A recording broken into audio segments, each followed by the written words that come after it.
আসসালামু আলাইকুম রহমতুল্লাহি ওয়াবারাকাতুহ। সম্মানিত পেয়ারা হাজিরিন, দিনী ভাই ও বন্ধুরা, আজকের এই ভিডিওতে আমরা আলোচনা করব সমকামিতা এবং জিনা, সুদ, অন্যায় সহ বড় বড় পাপ, বড় বড় গুনাহ মুক্তির দোয়া। যে আমল করলে, যে দোয়া করলে আল্লাহ সুবহানাহু ওয়া তাআলা আমাদের সমকামিতা যদি কেউ করে থাকেন, অনেকেই ফোন দিয়ে কান্নায় ভেঙে পড়েন যে হুজুর আমি সমকামিতা করে ফেলেছি, আল্লাহ কি আমাকে আদৌ মাফ করবেন? অনেকেই বলেন হুজুর আমার এখন মরে যেতে মন চাচ্ছে, আমি যে জিনা করেছি এর অন্যায় এর পাপ আল্লাহ ক্ষমা করবেন কিনা, এই আফসোসে এই পরিতাপে অনেকে বলেন যে হুজুর না বুঝে অনেক বড় বড় অন্যায় করে ফেলেছি, যেগুলো আপনাকে বলবো না, বলা যাবে না, এই গুনাহকে আমার আল্লাহ আমাকে মাফ করবেন কিনা। সম্মানিত পেয়ারা হাজিরিন, উপস্থিত বৃন্দ, কোরআন এবং হাদিসের আলোকে এমন দোয়া আজকে আপনাদের সাথে এই ভিডিওতে আমি শেয়ার করব ইনশা আল্লাহ। যেই দোয়াটা বলবো এটা হচ্ছে ইস্তেগফার, তওবা। ইস্তেগফারের কিছু ফজিলত জেনে নেই।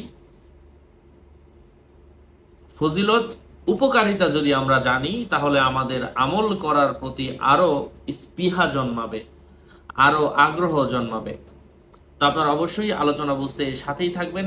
যারা এখনো চ্যানেলটি সাবস্ক্রাইব করেননি অবশ্যই সাবস্ক্রাইব করতে ভুলবেন না।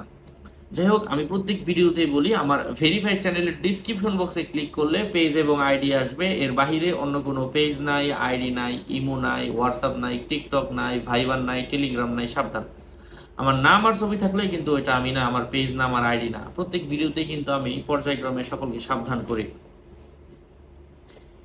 আল্লাহ রসুল সাল্লাল্লাহু আলাইহি ওয়াসাল্লাম, হাদিস শরীফের মধ্যে এসেছে, আল্লাহ রসুল সাল্লাল্লাহু আলাইহি ওয়াসাল্লাম বলেন, আমি দিনে 70 বারেরও বেশি আল্লাহ তাআলার কাছে মাফ চাই, আল্লাহ তাআলার কাছে তওবা করি।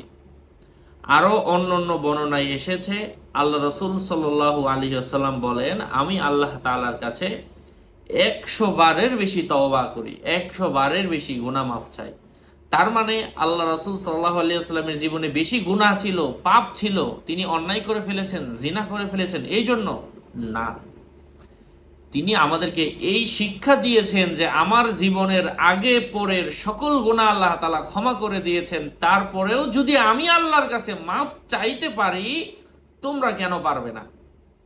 আমাদেরকে, উম্মতকে শিক্ষা দিয়েছেন আমরাও যেন আল্লাহ তাআলার কাছে মাফ চাই, রোনা জারি করি, নিজের গুনাহের জন্য অনুতপ্ত হই। এবং এই হাদিসটা বুখারী শরীফ, নাসাই শরীফ, ইবনে মাজা শরীফ এবং মুস্তাদরাকে হাকিম সহ আরো অন্যান্য হাদিসের কিতাবের মধ্যে এসেছে। মানে হাদিসটা এতটাই বেশি গ্রহণযোগ্য যেটা কতগুলো কিতাবের মধ্যে স্থান পেয়েছে আপনি নিজেই একবার চিন্তা করে দেখেন। রাসূল পাক সাল্লাল্লাহু আলাইহি ওয়াসাল্লাম ইরশাদ করেন, তোমরা বেশি থেকে বেশি আল্লাহ তাআলার কাছে তওবা করো, বেশি বেশি বেশি বেশি থেকে বেশি তওবা করো। এটাকে বেশি থেকে বেশি কাকে বলা হয় জানেন? যে আপনি যেমন বড় লোক, অন্যের গাড়ি থেকে আফসোস করছেন আপনার কেন গাড়ি নাই, ঠিক এটা যেমন আপনি প্রতিযোগিতা করছেন যে আমার কবে গাড়ি হবে, আমি কবে রিচ হব, ধনী হব, ঠিক আল্লাহ তাআলা বলেন তোমরা এভাবে তওবার প্রতিযোগিতা করো যে কে কার থেকে বেশি পরিমাণের তওবা করতে হবে। আপনি নিজে চিন্তা করে দেখেন যে আপনি আল্লাহ রাসূল সাল্লাল্লাহু আলাইহি ওয়াসাল্লামের এই হাদিসটা কি আজও একদিনের জন্য হলেও মেনেছেন? আপনি যে নিজেকে রাসূল সাল্লাল্লাহু আলাইহি ওয়াসাল্লামের উম্মত দাবি করেন। এই জন্য কম পক্ষে, অন্তত পক্ষে আমরা বসে থাকি, দাঁড়িয়ে থাকি, ব্রাউজিং করি, কত সময় চলে যায়। আপনি কয়েকটা দিন এই আমলটা করে দেখেন না, মনে একটা শান্তি আসবে। আস্তাগফিরুল্লাহ, আস্তাগফিরুল্লাহ, আস্তাগফিরুল্লাহ। 100 বারের বেশি তওবা করতেন আল্লাহ সাল্লাল্লাহু আলাইহি ওয়াসাল্লাম, এবং তিনি বলেছেন তোমরা বেশি থেকে বেশি তওবা করো। ইবনে আওয়ানা থেকে এই হাদিসটা এসেছে। রাসূল পাক সাল্লাল্লাহু আলাইহি ওয়াসাল্লাম আরো ইরশাদ করেন, যে ব্যক্তি গুনাহ করার পর সঙ্গে সঙ্গে তওবা করবে, ইস্তেগফার করবে, তাকে গুনাহের উপর অটল হিসাবে ধরে রাখা হবে না। মানে গুনাহ করেছে আবার তওবা করলো, আস্তাগফিরুল্লাহ, আল্লাহ আমি যা করেছি আমি ভুলে করে ফেলেছি, তুমি আমাকে মাফ করে দাও, তুমি আমাকে ক্ষমা করে দাও। আমি যে সমকামিতায় লিপ্ত হয়েছিলাম আল্লাহ, তখন আমার সাথে ঈমান ছিল না, ইয়া আল্লাহ আমি তো না বুঝে করেছি, তুমি আমাকে ক্ষমা করে দাও। এভাবে যদি কোনো ব্যক্তি চায়, আল্লাহ তাকে কেনই বা ক্ষমা করবেন না? আল্লাহ সুবহানাহু ওয়া তাআলা, আল্লাহ তাআলার ওয়াদা, আল্লাহ পাক ক্ষমা করে দিবেন। এবং 70 বারের বেশি আপনি প্রত্যেক দিন অথবা 100 বারের বেশি আল্লাহর কাছে ক্ষমা চান, আল্লাহ সুবহানাহু ওয়া তাআলা আপনার উপর সন্তুষ্ট হবেন। আপনি যত বড় পাপ কাজ করেন না কেন, আপনাকে পাপের উপর ধরে রাখা হবে না। আপনি গুনাহ করার পর আবারও আস্তাগফিরুল্লাহ, আবারও গুনাহ করার পর আবারও আস্তাগফিরুল্লাহ বললে আপনাকে পাপের উপর অটল ধরে রাখা হবে না। রাসূল পাক সাল্লাল্লাহু আলাইহি ওয়াসাল্লাম আরো ইরশাদ করেন, আমার অন্তরে ও পার্থিব দায়িত্ব পালন করার কাজে বিদ্যমান হওয়ার কারণ পর্দা পর্দা পড়ে যায়। সুতরাং আমি প্রতিদিন 100 বারের বেশি আল্লাহ তাআলার কাছে ক্ষমা চাই। এটা মুসলিম শরীফের মধ্যে এসেছে। রাসূল পাক সাল্লাল্লাহু আলাইহি ওয়াসাল্লাম আরো ইরশাদ করেন, যে ব্যক্তি সর্বশক্তিমান আল্লাহ তাআলার কসম, যার নিয়ন্ত্রণে আমার জান, যদি তোমরা এত পরিমাণ গুনাহ করো যা আসমান এবং জমিনকে পূর্ণ করে দিবে, এত বেশি গুনাহ, আসমানও ভরে যাবে, জমিনও ভরে যাবে, আপনার মনে হয় এত বেশি গুনাহ, তারপরেও আল্লাহ তাআলার কাছে ক্ষমা চাও, আল্লাহ তাআলা মাফ করে দিবেন। আল্লাহ তাআলা তো বলেই দিয়েছেন, ইস্তাগফিরু রাব্বাকুম ইন্নাহু কানা গফফারা, আল্লাহর কাছে ক্ষমা চাও, আল্লাহ পাক মাফ করে দিবেন।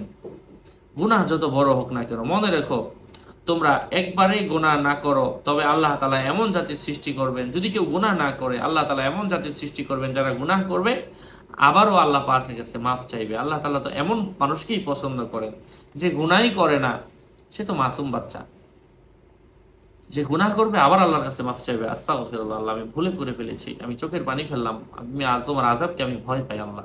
এভাবে কোনো ব্যক্তি যদি মার্জনা করে চায়, আল্লাহ ক্ষমা করে দিবেন। এবং এটা মুসনাদে আহমদের মধ্যে এসেছে। কোন সেই তওবা? এটা হচ্ছে সাইয়্যিদুল ইস্তিগফার। সকালবেলা 10 বার, সন্ধ্যাবেলা 10 বার করে পড়েন, আল্লাহ পাক জিন্দেগীর সকল গুনাহ খাতা মাফ করে দিবেন, বিশেষ করে জিনা এবং সমকামিতার গুনাহ। তো এটা হচ্ছে আল্লাহুম্মা আনতা রাব্বি লা ইলাহা ইল্লা আনতা খালাকতানি আনা আবদুকা ওয়া আনা আলা আহদিকা ওয়া ওয়াদিকা মাস্তাতা'তু আউযু বিকা মিন শাররি মা সানা'তু আবুউ লাকা বিনি'মাতিকা আবুউ বিনি'মাতিকা আলাইয়া ওয়া আবুউ বিযামবি ফাগফিরলি ফাইন্নাহু লা ইয়াগফিরুয যুনুবা ইল্লা আনতা। উচ্চারণ দেওয়া আপনারা এটা দেখে শিখে নেবেন। আল্লাহ সুবহানাহু ওয়া তাআলা আমাদের সবাইকে আমলের তৌফিক দান করেন।